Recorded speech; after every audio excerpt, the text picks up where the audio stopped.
What's going on, guys? In today's video, we're going to be going over one of the most explosive builds I've ever made. You're going to be doing upwards of 20 million to 40 million damage.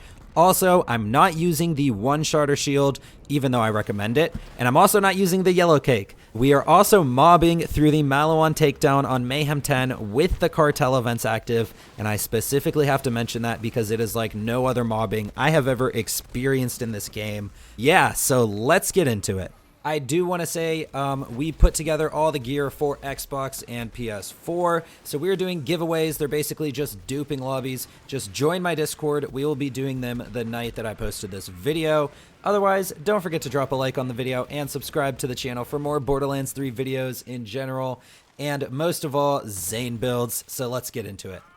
So like I said, this build is super explosive. As you guys can see already, we are one-tapping everything with anywhere from 20 million to 40 million to 50 million to 60 million. You can see some pretty big damage numbers in the video, ref footage right there. And yeah, so we're going to break down the build, we're going to break down the skills. But first of all, we are going to talk about Overkill, and we are also going to talk about our Mayhem Modifiers, because in my opinion, this is a very, very fun build to play, and that is the point. This is supposed to be super fun, while also being super powerful, and this is just a crazy combination that, yeah, I put together. So let's get into it.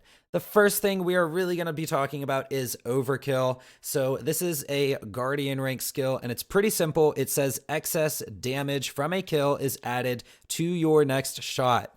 Now, it sounds pretty simple, and it actually is pretty simple. However, you need to know what excess damage is. So obviously, that's the damage you deal to an enemy. Like, you know what I mean? You only needed a certain amount to kill them, and that's the damage that you dealt that was not necessary. So when it is counting excess damage, the game calculates each pellet of a weapon and each element separately. So if you're using a huge multi-pellet weapon, Overkill can only come from the one pellet and one element that it took to finish off that enemy. So basically, multi-pellet weapons are not great for Overkill, and that's why the Nukem is so powerful, and that's why the Plaguebearer is so powerful, because the Plaguebearer also has unlisted projectiles. Now, it's not like unlisted projectiles get a bonus from Overkill, but they do get to take full advantage of Overkill's bonus. And they're kind of like multi-pellet weapons, so it allows us to use multi-pellets, but they're just unlisted pellets. And yeah, it's a pretty strong interaction. Now, the next thing I want to go over and talk about real quick is the Mayhem Modifiers. I am playing on Slayer. Now, this is very important. It's not necessary for this build. If you want to call this cheesy or something, then go ahead. However, Slayer is my new favorite Mayhem Modifier, to the point I actually think it should just be a Guardian rank, or it should just be part of the game. Basically, what Slayer does is it makes it so enemies who are about 15% total armor, health, shields, whatever, they will glow blue, and basically when you melee them, it is a Doom glory finish where you finish them off right there from low health to nothing in one melee.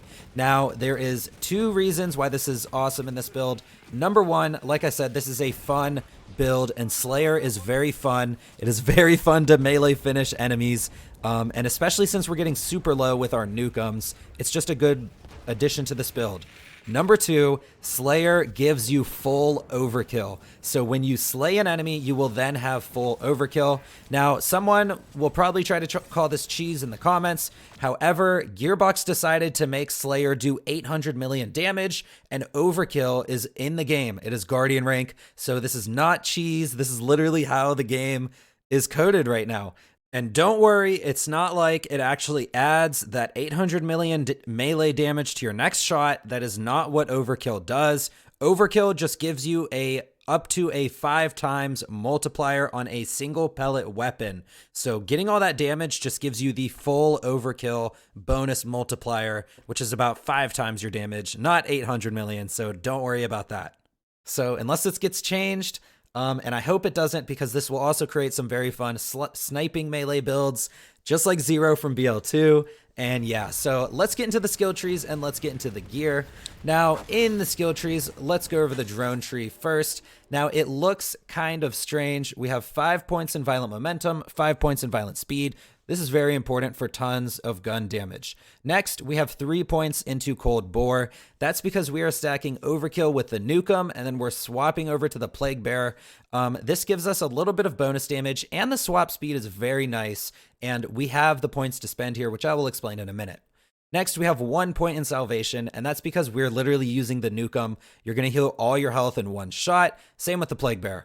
Drone delivery, we are using the drone in this build. Now, you can use the clone if you want to, and I'll talk about that and what different anointments you want to use. But for the most optimal version of this build, I think is using the drone because Sentinel Cryo is very handy for mobbing.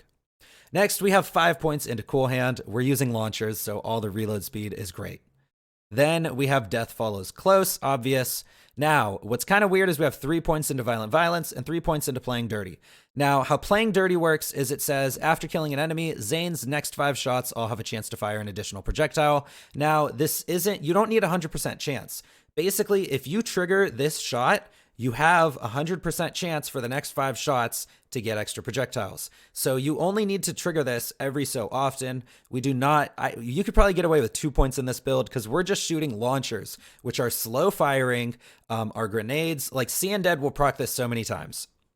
And then we have Violent Violence. This is just kind of clutch. It lets us shoot a little bit faster. It's honestly clutch, so stick a couple points here. Finally, 1 point into Good Misfortune. This is to give us infinite action skill uptime with Seeing Dead.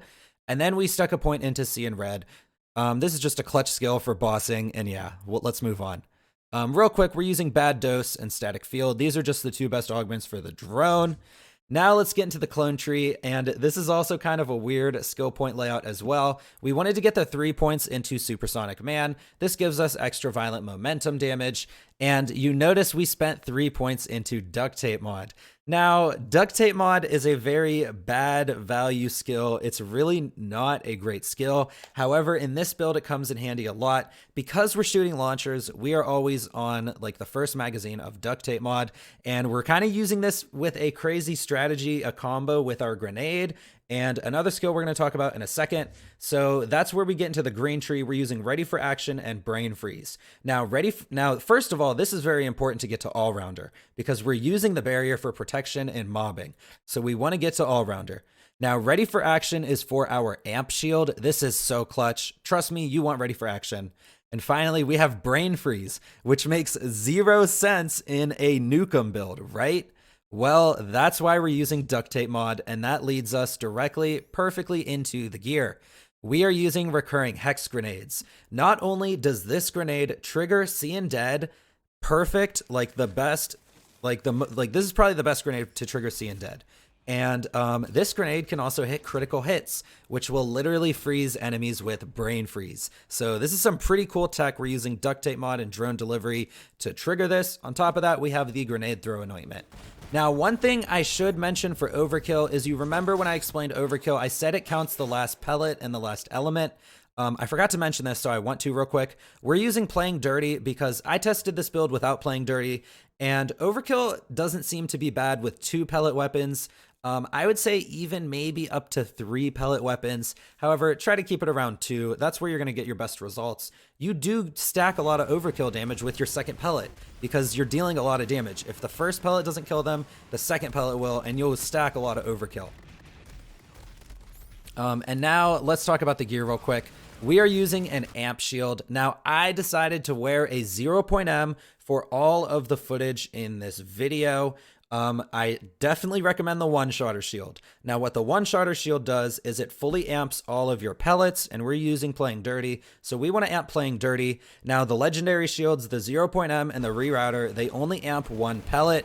However, if you can't get the one-shotter shield, I still recommend the 0.M because we're still doing a launcher shot, and it's going to amp one of our pellets very well. So it's still good.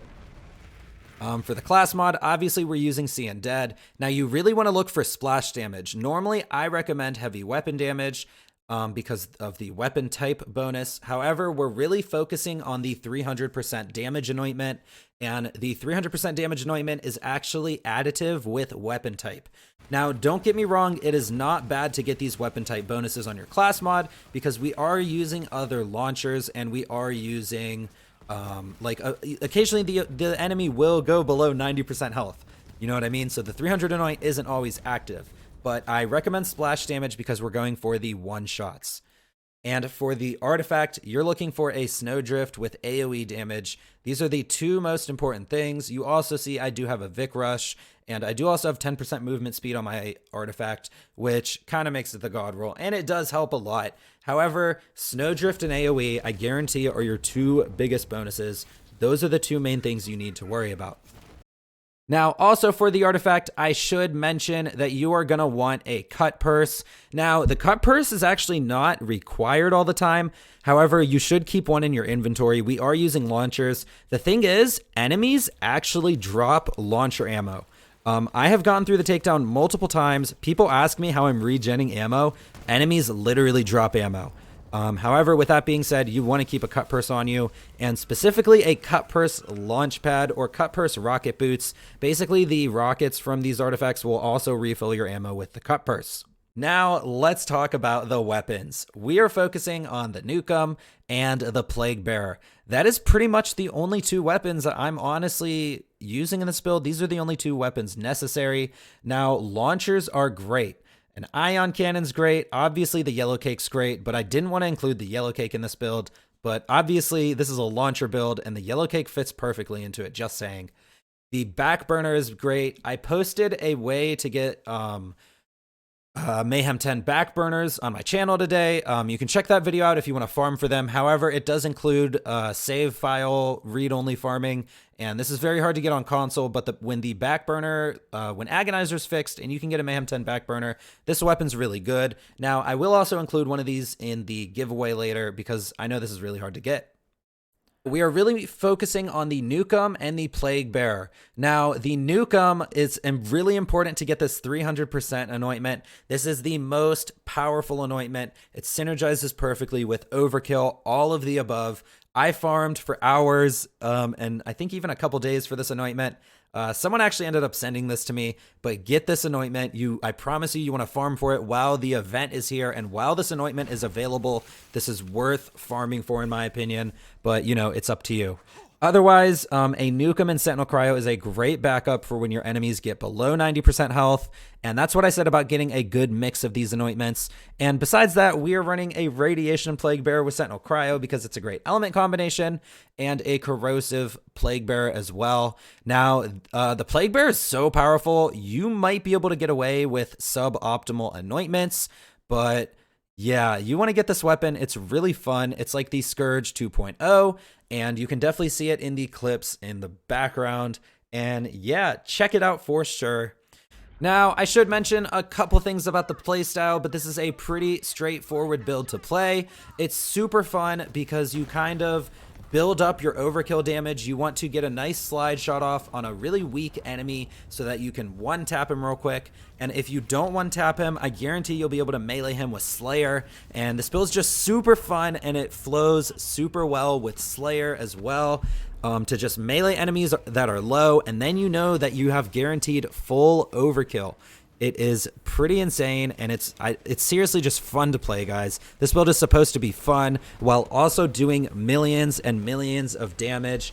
Also, if you guys have watched this far, just know that all of this footage is not only on the Mayhem 10 Malawant takedown. This is also with the cartel event active. I didn't say that in the intro. I might end up going to edit the intro and saying that. I think I'm going to do that now because that's important. The Mayhem 10 Malawant takedown with the cartel event active is like nothing else I've ever played in this game. It is so many mobs, and this can clear it. I should have a Wotan kill somewhere in this video that is also Mayhem 10. And yeah, guys, so this build is super fun to play. Like I said, that is pretty much the end of the video. If you guys like this video, don't forget to drop a like on it and subscribe to the channel if you want to see more Borderlands 3 videos, specifically Zane builds. But I make general content all the time for you guys to enjoy. So yeah, that's pretty much it from me. Come check me out on Twitch. I stream some of this stuff. If you want to join the giveaway, just enter. If you want to join the giveaway, just join the Discord. That was kind of a tongue twister. But yeah, guys, that is it for the video today. I really hope you enjoyed this build. I'll see you guys in the next one. I'm out.